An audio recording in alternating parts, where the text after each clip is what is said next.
West ইন্ডিজের মতন শক্তিশালী দলকে কাঁদিয়ে টি-20 ম্যাচে বাংলাদেশের বোলিং পারফরম্যান্সে অবিশ্বাস্যভাবে জয়লাভ করার পরেই যেন হঠাৎ লাইভে এসে বাংলাদেশের বোলার এমনকি ব্যাটসম্যানদের প্রশংসা করে ভাসিয়ে দিলে এ কি বলল ভারতের বড় ক্রিকেটার রোহিত শর্মা। হ্যাঁ দর্শক, বিস্তারিত জানুন পুরো ভিডিও জুড়ে। একটা সময় দেখা গিয়েছিল ওয়েস্ট ইন্ডিজের বিপক্ষে খুবই যেন লজ্জাজনক ভাবে ম্যাচ হেরেছিল বাংলাদেশ দল।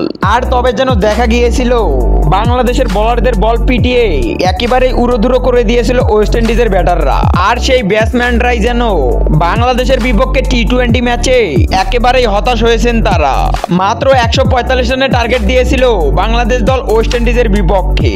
আর সেই রানের টার্গেটে ব্যাট করতে নেমেই যেন ওপেনিং পজিশন থেকে বাংলাদেশের অগ্নিঝরা বোলিং তাণ্ডবে একের পর এক উইকেট হারিয়ে দিশেহারা হয়ে গিয়েছে ওয়েস্ট ইন্ডিজের প্লেয়াররা।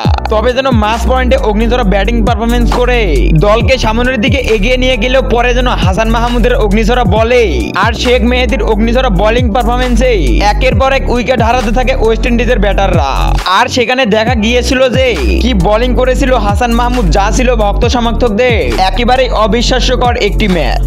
দুর্দান্ত বোলিং পারফরমেন্স করে অবাক করে দিয়েছেন ক্যারিবিয়ান তারকাদের। মাত্র 1 ওভারে 10 রানের প্রয়োজন ছিল ওয়েস্ট ইন্ডিজের মতন শক্তিশালী ব্যাটসম্যানদের। আর তখন যেন ওয়েস্ট ইন্ডিজের ব্যাটসম্যানরা মনেই করেছিল হেসে খেলেই যেন ম্যাচটি জিতবে তারা। আর এমনটা ভেবেই যেন মাঠে নেমে হাসান মাহমুদের অগ্নিঝরা বোলিং এ একের পর এক উইকেট হারাতে থাকে ওয়েস্ট ইন্ডিজের হার্ড হিটার ব্যাটসম্যানরা।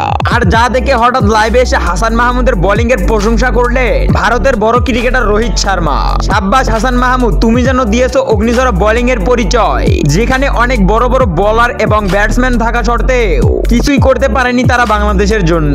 আর সেটাই যেন করিয়ে দেখিয়েছেন বাংলাদেশের অগ্নিঝরা একজন বোলার হাসান মাহমুদ। তো দর্শক, হাসান মাহমুদের এমন অগ্নিঝরা বোলিং আপনারা কেমন চোখে দেখছেন সে বিষয়ে আপনাদের গুরুত্বপূর্ণ মতামত জানাবেন আমাদের ভিডিওর কমেন্ট বক্সে। এবং খেলাধুলার সব নিত্য নতুন ভিডিও সবার আগে পেতে এখনই আমাদের চ্যানেলটি সাবস্ক্রাইব করে পাশে থাকুন। ধন্যবাদ।